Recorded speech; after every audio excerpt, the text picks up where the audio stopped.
Nocturne. Quand tout le monde doit être dans son lit, Mézig trimarde dans Paris. Boyau frais, cœur à la dérive, en large, en long sur ces deux rives, en été les arpions brûlés, en hiver les rognons cinglés, la nuit, toute la ville est à moi. J'en suis comme qui dirait le roi. C'est mon pépin, arrive qui plante, ça ne peut faire de tort à la rente. À chacun son tour le crottoir, je vas dans le silence et le désert, car le jour les rues les plus brillantes, les plus pétardières et grouillantes, à Minoche, sont que des grands couloirs, des corridors à ciel ouvert. Je suis l'empereur du pavé, le prince du bitume, le duc du riboui, le marquis Dolan de Cherchepieux, le comte flageolant des abattis, le baron de l'asphalte et autres lieux. Je suis le baladeur, le bouffe puré, le rot de la nuit, le long ruisseau, le marquemat à la gueule tirée, le mâche angoisse, le cause tout haut. Si jamais vous êtes dans l'ennui et forcé comme moi je le suis à ce que ça se passe à la balade, je vais vous expliquer mon manège. Mettons qu'il en skine ou qu'il neige. Eh ben, allez rue de Rivoli. Malgré qu'il y ait des vents coulis, on est pas mal sous ces arcades. Mais si c'est l'été, pas la peine. Il vaut mieux se filer vers la Seine. Là, sur une berge ou sous un pont, vous pouvez une bonne couple d'heures dans la flotte qu'est un vrai beurre mettre à tremper vos ripatons. Tâtez, l'essai n'en coûte rien, car moi je connais tous les bons coins, tous les trucs.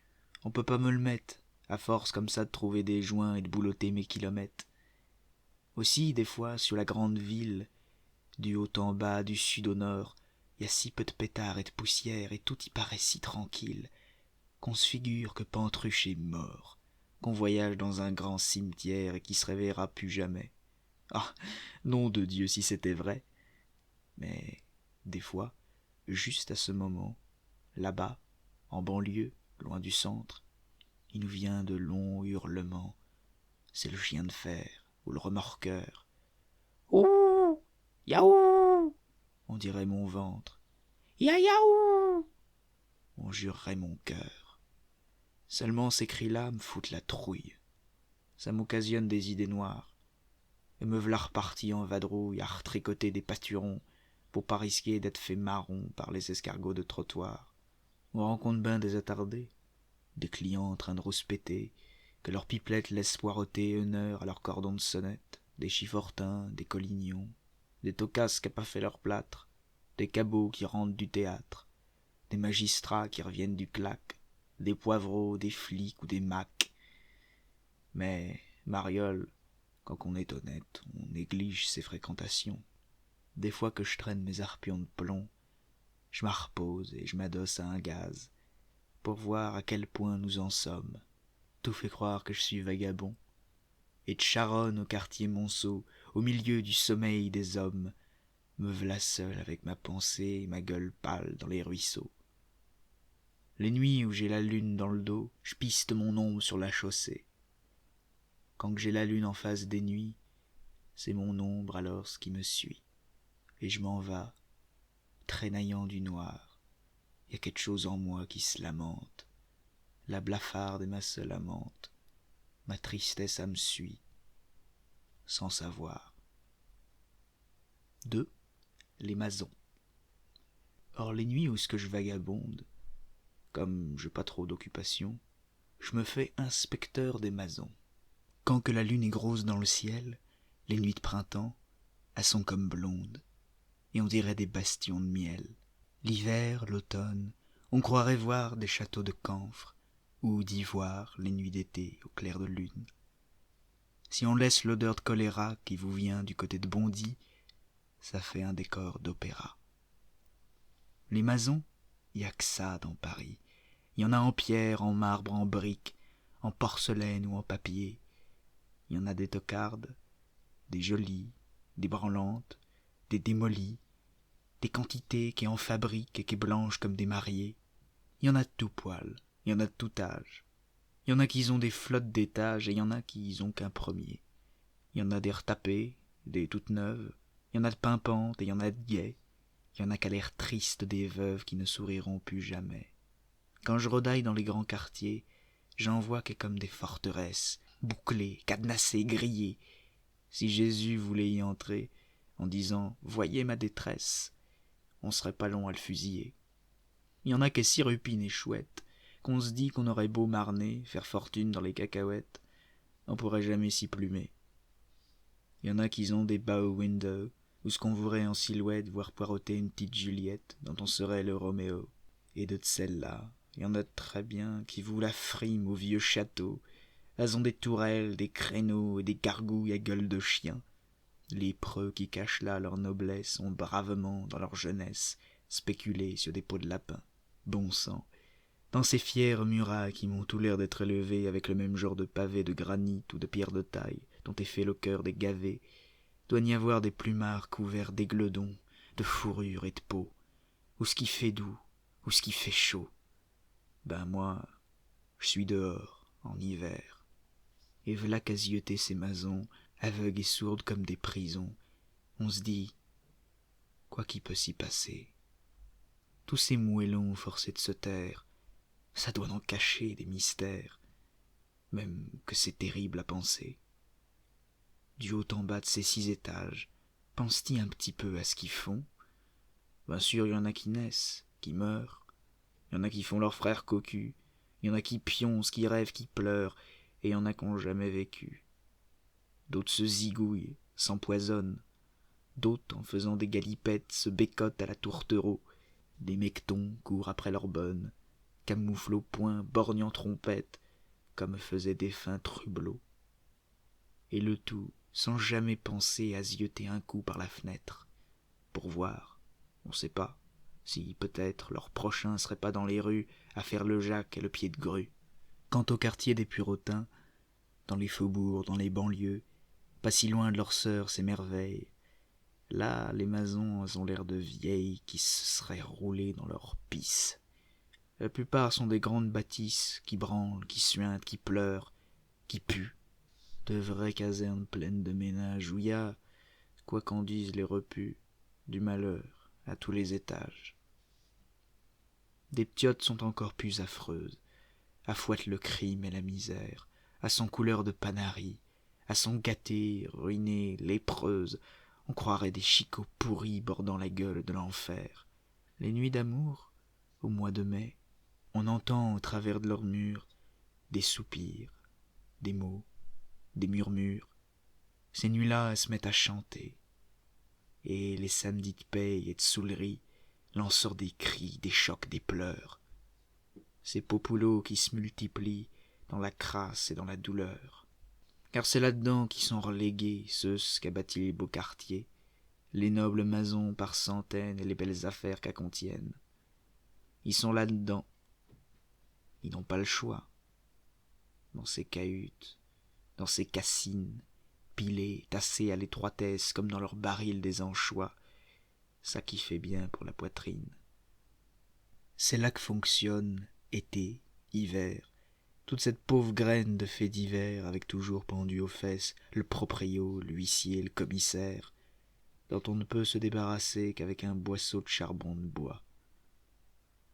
Malgré ça, des fois, je me dis que dans n'importe quel de ces taudis, au lieu d'être dehors en hiver, aurait peut-être mieux une position et une existence plus régulière. Un foyer, quoi. Un petit logement, une table, un buffet, une armoire où il y aurait des choses. Et dans le tout, une fraîche petite Momo, une jolie Momo à bras roses qui sortirait de son peignoir quand qu'elle apporterait la soupière ou allumerait la suspension. Oui, oui. Mais voilà. Comment faire? Ces masons-là, autant que les belles, aux gars qui passent désolés, elles sont pas plus hospitalières. J'ai beau me trémousser, j'ai pas le rond. Je suis tremblant, je suis traqué, je suis le déclassé, le gars distingué qui l'a fait à la poésie. Je suis aux 3/4 écrabouillé entre le bourgeois et l'ouvrier. Je suis le gars dont on hait le labeur. Je suis un placard à douleur. Je suis l'artiste, le rêveur, le lépreux de démocratie. 3. La maison des pauvres. N'empêche, Si jamais je venais riche, moi aussi je ferais bâtir une niche pour les vaincus, les écrasés, les sans espoir, les sans baiser, pour ceux-là qui en ont soupé, pour les écœurés, les trahis, pour les pâles, les désolés, à qui qu'on a toujours menti et que les roublards ont roulé. Une maison, un cottage, une planque, où ce qu'on trouverait miséricorde, plus propre que ces turnes à la manque où ce que l'on roupille à la corde, plus chouette que ces asiles de nuit qui bouclent dans l'après-midi, où les ronds de cuir pleins de mépris, les préposés à la tristesse, manquent d'amour et de politesse. Une maison, Seigneur, un foyer, où y aurait pu à travailler, où y aurait pu de terme à payer, plus de proprio, de pipelette, d'huissier. Il suffirait d'être sur la terre, crevé, loufoque et solitaire, de sentir venir son dernier soir pour pousser la porte et s'asseoir. Quand on aurait tourné le bouton, personne voudrait savoir votre nom et vous dirait « Quoi c'est que vous faites, s'il vous plaît? Qui c'est que vous êtes ?» Non, pas de méfiance ou de paperasse, toujours à pister votre trace avec leur manie d'étiqueter. Ça n'est pas de la fraternité. Mais on dirait, ben au contraire, entrez, entrez donc, mon ami. Mettez-vous à l'aise, notre frère. Apportez vos poux par ici. Peine dedans, il y aurait des baignoires, des liquettes propres, des peignoirs, de l'eau chaude dedans des robinets, qu'on se laisserait rigoler sur le masque, des savons à l'eau-poponasque, des brosses à dents et des bidets. Puis, vite, on s'en irait croûter. Croûter de la soupe chaude en hiver, qui fait plouf quand ça tombe dans le bide, des frichetis fumants, des lentilles, des ragoûts comme dans les familles, des chounes avec des pommes de terre, des tambouilles à s'en faire péter. Et quand que ça serait la belle saison, on boulotterait dans le jardin. Il y en aurait un dans ma maison, un grand, un immense, un rupin, où ce qui aurait des balançoires, des hamacs, des fauteuils d'osier, pour pouvoir faire son espagnol. Et ça serait de la chocotte le soir quand monterait le chant du rossignol et viendrait l'odeur des rosiers. Mais l'hiver, il ferait le plus bon. Ça serait chauffé par toutes les pièces. Et les chiottes où poser ses fesses, je ferais mettre du poil de lapin dessus pour pas que ça vous fasse froid au cul. Et puis, dans les chambres à coucher, il y aurait des pieux à dentelle, de la soie et de l'avoine, des oreillers, des draps blancs comme pour des mariés, des lits cages et même des berceaux, dans quoi qu'on pourrait se faire petiot. Oui, des plumards, oui, des berceaux. Près de quoi je mettrais expressément des jeunes personnes propres et girondes, des rouquines, des brunes et des blondes, à qui qu'on pourrait dire maman. Ça serait des sœurs, modèles nouveaux, qui seraient chargées de vous endormir et de vous consoler gentiment, à la façon des petites mères, à qui, en beuglant comme un veau, la cabèche sur le polochon, on pourrait compter ses misères. Maman, j'ai fait ci, et puis ça, et elle dirait, bah mon cochon, maman, j'ai eu ça, et puis ci, et elle dirait, bah mon salaud. Mais, à présent, faut plus causer, faut oublier, faut plus penser. Tâchez moyen de vous endormir, et surtout de pas vous découvrir. Ma maison, v'là tout, ma maison, ça serait un dortoir pour broyer où ce qu'on viendrait se faire choyer un peu avant sa crevaison. Loin des magistrats de mes... qu'ont le cœur de vous foutre en prison quand qu'on a plus le rond et plus de turne. Mais pour compléter l'illusion qu'on est redevenu mignon, tous mes moments à moi, à nous, faudrait qu'elles aillent de beaux tétons, lourds, fermes, blancs, durs, rebondis, comme les gros tétons des nounous ou des fermières de Normandie. Et faudrait que ces appâts soient nus.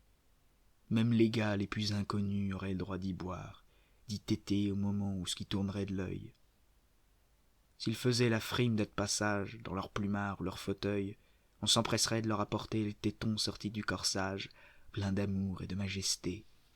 Je vois d'ici mes nounous tendres introduire dans les pauvres gueules de tous les errants de Paris le bout de leurs tétons fleuris.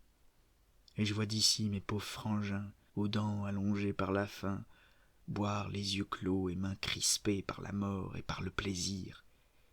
Et pour jamais, le museau un peu plus content, je les vois un à un s'endormir, le bout d'un téton dans les dents.